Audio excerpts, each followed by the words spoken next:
الله وبركاته.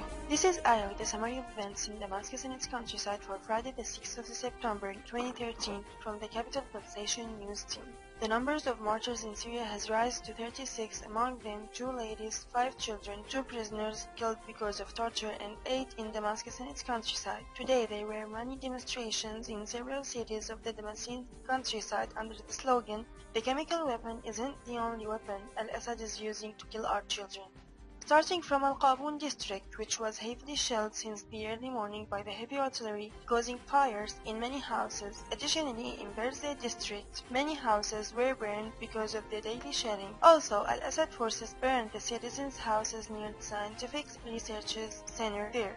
As for the southern area, the Assad forces aggressively shelled the Madniya area in Al-Asali neighborhood during the Jum'ah prayer. Besides, a man was killed and many others were wounded because of the missile attack over Al-Hajar al-Aswad district. In addition, a mortar fell near the police station.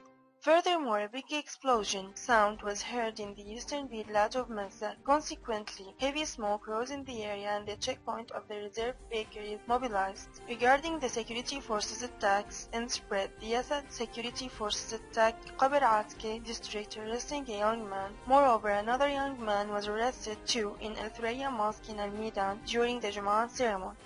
Also, the popular committees of Al-Zahira neighborhood, stationed in the market near Al-Rida mosque, occupied the basement and built barricades to prevent the cars from parking near the center. Again, in Massakin برزة, the Assad security forces attacked a building in Al-Hakim street and arrested a young man from the area. Also, they arrested many men while they were leaving Al-Iman mosque in Al-Mazra'a district after Al-Jum'ah prayer.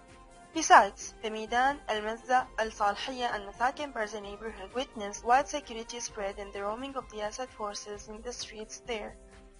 Moving to the countryside, to the eastern Ghouta, where the Malka city was aggressively attacked by missiles and the heavy mortars, targeting the mosques, injuring many citizens and spreading panic in the area. In the same way, Al-Nashabiyya town was aggressively shelled, as well as the shelling of Deir Sleiman and Al-Bilaliyya towns in Al-Marj area. Besides, a missile fell over Irene's church, causing a big fire there. As for the western Ghouta, Mu'addamiyat Sham was heavily and maniacally attacked since the early morning by the heavy artillery and ground-to-ground missiles coming from the Fourth Force mountains, causing mass destruction of the residential areas.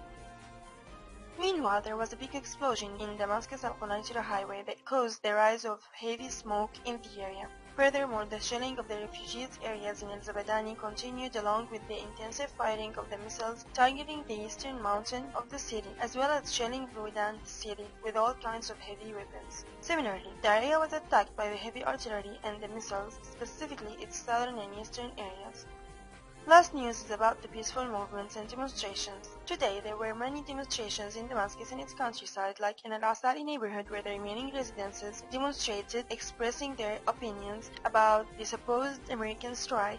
In the same way, the remaining people of Kafar Batna demonstrated after Al-Jum'ah prayer. In Saqba, there was a demonstration too during the funeral of a man. Also, there were several demonstrations in Juma and Arbi. Thank you for listening and have a good night.